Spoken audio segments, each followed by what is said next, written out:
Hello students, welcome back in my YouTube channel. Today's topic is what is communication mix or promotion mix. So let's get start the video. तो students जो हमारा topic है आज का वो है communication mix और promotion mix क्या है। तो जैसे कि आप इसके नाम से ही देख सकते हैं कि प्रमोशन मिक्स क्या है। कोई भी फर्म जब अपने प्रोडक्ट्स को मार्केट में सेल करती है तो डेफिनेटली वो डिफरेंट काइंड्स के प्रमोशनल टूल्स का इस्तेमाल करती है। हर फर्म चाहती है कि उनकी जो सेल है वो ज़्यादा से ज़्यादा हो, तो ज़्यादा से ज़्यादा सेल करने के लिए उन्हें डिफरेंट काइंड्स के प्रमोशनल टूल्स का इस्तेमाल करना पड़ता है। और काफ़ी सारे हमारे प्रमोशनल टूल्स हैं, जैसे कि पर्सनल सेलिंग है, एडवर्टाइजिंग है, public relation and publicity and sales promotion. तो ये सारी टूल्स का हम इस्तेमाल करते हैं जिससे कि हमारी जो सेल्स हैं वो काफ़ी ज़्यादा से ज़्यादा हो सके। तो ये होता है कम्युनिकेशन मिक्स और प्रमोशन मिक्स। आप अपने प्रोडक्ट को कोई भी बिजनेस फर्म अपने प्रोडक्ट को किस तरह से मार्केट में प्रमोट करती है, प्रमोशन करने के लिए अपने प्रोडक्ट्स के कौन कौन से डिफरेंट प्रमोशनल टूल्स का इस्तेमाल करती है। तो काफ़ी सारे हमारे ये प्रमोशनल टूल्स हैं, हम डिस्कस करते हैं अब वन बाय वन इन सबको। तो now next is tools of promotion mix. तो सबसे पहले आता है हमारा पर्सनल सेलिंग। तो पर्सनल सेलिंग में आप किसी भी पर्सन से आप जब मिलते हैं तो उसको अपने प्रोडक्ट के बारे में इंट्रोडक्शन करवाते हैं कि हमारे फर्म का ये प्रोडक्ट है, इसके ये बेनिफिट्स हैं, ये सर्विसेज प्रोवाइड करता है हमारा प्रोडक्ट। तो एक तरह से जो पर्सनल सेलिंग है वो क्या है, एक पर्सनल ओरल प्रेजेंटेशन होती है एक प्रोडक्ट की। किसी कस्टमर को आप पर्सनल ओरल प्रेजेंटेशन प्रोडक्ट की बताते हैं कि हमारे जो ये प्रोडक्ट है इसके ये फ़ायदे आपको मिलेंगे, ये सर्विसेज आपको मिलेंगी इस प्रोडक्ट से, और आप उसे इजीली मना भी सकते हैं कि ये प्रोडक्ट आपके लिए बहुत ही सही प्रोडक्ट होगा। तो जब आप किसी से पर्सनली मिलते हैं और अपने प्रोडक्ट के बारे में बताते हैं उस कस्टमर को, तो डेफिनेटली कहीं ना कहीं आपको एक इमीडिएट फीडबैक मिल जाता है। और जब आप किसी से पर्सनली मिलते हैं तो no doubt salesman and customer के बीच में एक पर्सनल रिलेशनशिप भी कहीं ना कहीं डेवलप हो जाता है, जिससे कि एक बेटर अंडरस्टैंडिंग क्रिएट होती है। It allows for demonstration of the product, thereby enabling the buyer to get intensive information. जब भी कोई सेल्समैन इस तरह से कस्टमर के साथ डील करता है, पर्सनल सेलिंग करता है, पर्सनली मिलता है, तो कहीं ना कहीं जो हमारा कस्टमर है, बायर है, उसको कहीं ना कहीं डीप इंफॉर्मेशन मिल जाती है एक प्रोडक्ट के बारे में। तो मार्केट में काफ़ी तरह की पर्सनल सेलिंग टूल्स हैं, जैसे कि सेल्स प्रेजेंटेशन है, सेल्स मीटिंग्स हैं, salesman samples and tele marketing जो है पर्सनल सेलिंग टूल्स हैं हमारे। Next is second point, advertising. तो एडवर्टाइजिंग क्या है? एडवर्टाइजिंग जो है एक non personal form of communication होता है जिसमें डिफरेंट गुड्स एंड सर्विसेज जो है प्रेजेंट की जाती है to a large number of potential customers. आप टीवीज में देख सकते हैं डिफरेंट चैनल्स जो हैं तरह की एड्स को प्रमोट करते हैं, डिफरेंट गुड्स को, सर्विसेज को प्रमोट करते हैं थ्रू एडवर्टाइजिंग। और एडवर्टाइजिंग में कोई भी हमारा पर्सनल प्रेजेंटेशन नहीं होती है, वो एक non personal form of communication होता है।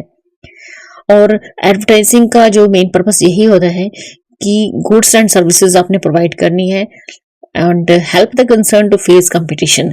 एडवर्टाइजिंग क्यों की जाती है? जिससे कि आपके प्रोडक्ट को एक लार्ज स्केल पे आइडेंटिटी मिले और कंपटीशन में वो कंपटीशन फेस कर सके और एक favourable image of products and firm की जो इमेज है वो बना सके।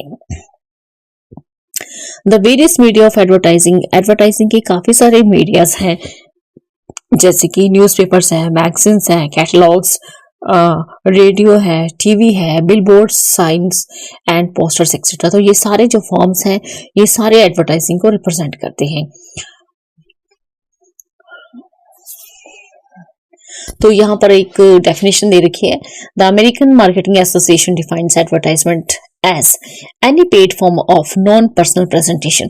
तो ये जो एडवर्टाइजिंग हम किसी भी चैनल्स पे देखते हैं, टीवी में देखते हैं, रेडियो में देखते हैं या न्यूज़पेपर, मैगजीन, कैटलॉग्स में देखते हैं, तो ये एडवर्टाइजिंग जो दी जाती है इन पे काफी लाखों करोड़ों रुपए खर्च किए जाते हैं। कंपनीज इन एड्स पे लाखों करोड़ों रुपए खर्च करती हैं, जिससे कि वो मार्केट में एक अपने प्रोडक्ट का एक नाम बना सके। तो any paid form of non personal presentation, तो एडवर्टाइजिंग में क्या होता है, पेड फॉर्म होती है ये हमारी, इसमें लाखों करोड़ों रुपए आपके इन्वेस्ट किए जाते हैं। And promotion of goods and services और ideas by an identified sponsor. तो इसमें भी हमारी गुड्स एंड सर्विसेज को प्रमोट किया जाता है बाय एन आइडेंटिफाइड स्पॉन्सर। बड़ी बड़ी कंपनियां इन चीजों का इस्तेमाल करती हैं एडवर्टाइजिंग का। Next is third point, sales promotion. Sales promotion is a device used to stimulate demand for the product. जैसे कि नाम ही इसका सेल्स प्रमोशन है, तो ये सेल्स प्रमोशन जो डिवाइस है, इसको हम किसी भी प्रोडक्ट की डिमांड को स्टिमुलेट करने के लिए, बढ़ाने के लिए यूज करती हैं। It consist of short term and temporary incentives to induce sales. तो सेल्स प्रमोशन क्या है, जिसमें कि हम short term and temporary incentives का इस्तेमाल करते हैं, जिससे कि हमारी जो सेल है वो ज्यादा से ज्यादा हो सके। तो फॉर एग्जांपल जैसे कि डिस्प्लेज हैं, डेमोन्स्ट्रेशन है, कंटेस्ट आप करवाते हैं, gifts, premium tags, off season discounts, sampling, coupons etcetera provide किए जाते हैं सेल्स प्रमोशंस के अंडर। तो यहाँ पे कुछ एग्जांपल्स आप देख सकते हैं। For example a, fast soap advertises, जैसे कि हमारा एक काफी पुराना पहले सोप आता था फास्ट सोप, तो इसके साथ एक स्कीम चली हुई थी कि buy 3 soaps and get 1 free. तो ये फ्री सैंपल देकर जो है सेल्स को प्रमोट किया जाता है। Next example is get 50 gram Closeup toothpaste free with 160 ml Clinic Plus shampoo. Means अगर आप क्लिनिक प्लस शैम्पू खरीद रहे हैं, 160 ml क्लिनिक प्लस शैम्पू खरीद रहे हैं, तो उसके साथ आपको एक फ्री प्रोडक्ट प्रोवाइड किया जाएगा जो कि है क्लोजअप टूथपेस्ट 50 ग्राम। मीन्स अगर आपको ये एक चीज परचेज करोगे, उसके साथ आपको एज ए फ्री सैंपल कुछ और प्रोडक्ट दिया जाएगा। Same example next, see get 100 gram Pepsodent paste free with 200 gram Pepsodent paste. तो ये होती है सेल्स प्रमोशन टेक्निक हमारी।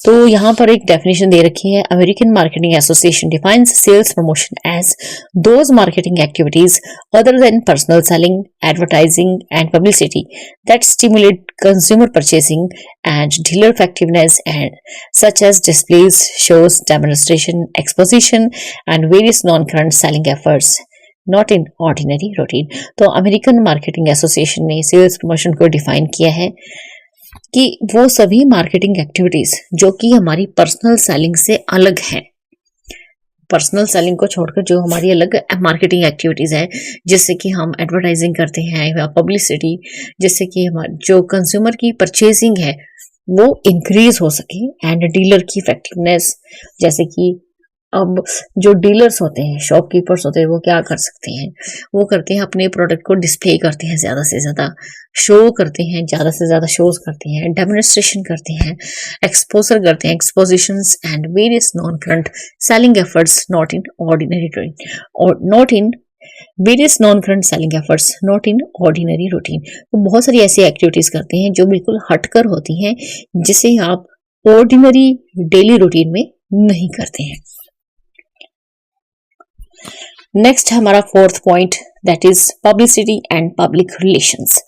Publicity is form of communication promoting to the mass market, it is not paid for.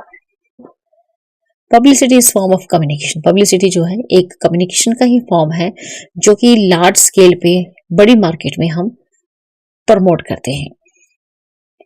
तो it is not paid for, publicity के लिए कुछ भी पे नहीं किया जाता।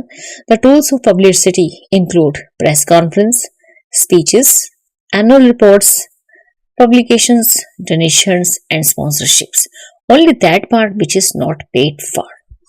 तो पब्लिसिटी में हमारे प्रेस कॉन्फ्रेंस आ जाते हैं, speeches, annual reports, publication, donations and sponsorship. और स्पॉन्सरशिप्स में हमारा सिर्फ वही पार्ट जो कि पे नहीं किया जाता है वो इंक्लूड होगा। तो पब्लिसिटी के बाद जो है हमारा पब्लिक रिलेशंस। तो पब्लिक रिलेशंस क्या रिप्रेजेंट करता है? किसी भी फर्म के जो पब्लिक के साथ रिलेशंस कैसे हैं। जैसे कि फॉर एग्जांपल, अब पब्लिक कौन है हमारी? पब्लिक में काफी तरह के हमारी पब्लिक हैं, जैसे कि कस्टमर्स हैं, सप्लायर्स हैं, स्टॉक होल्डर्स हैं, employees, government, general public and society. तो ये सारे जो है पब्लिक का ही पार्ट है, लेकिन इनकी एक कैटेगरी है फर्म के लिए। The purpose of such communication is to develop a favorable image of the product and the organization.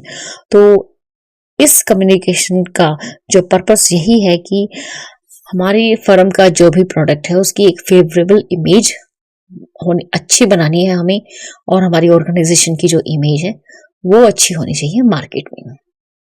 The purpose of such communication is to develop a favourable image of the product and the organisation. तो इस communication का जो purpose है वो है एक favourable image create करना, फिर चाहे वो प्रोडक्ट की हो, चाहे हमारी फर्म की हो या ऑर्गेनाइजेशन की हो, वो एक अच्छी इमेज हमें डेवलप करनी है मार्केट में। So students, this is all about communication mix और promotion mix. So in this video only this much. Thank you. Thanks for watching.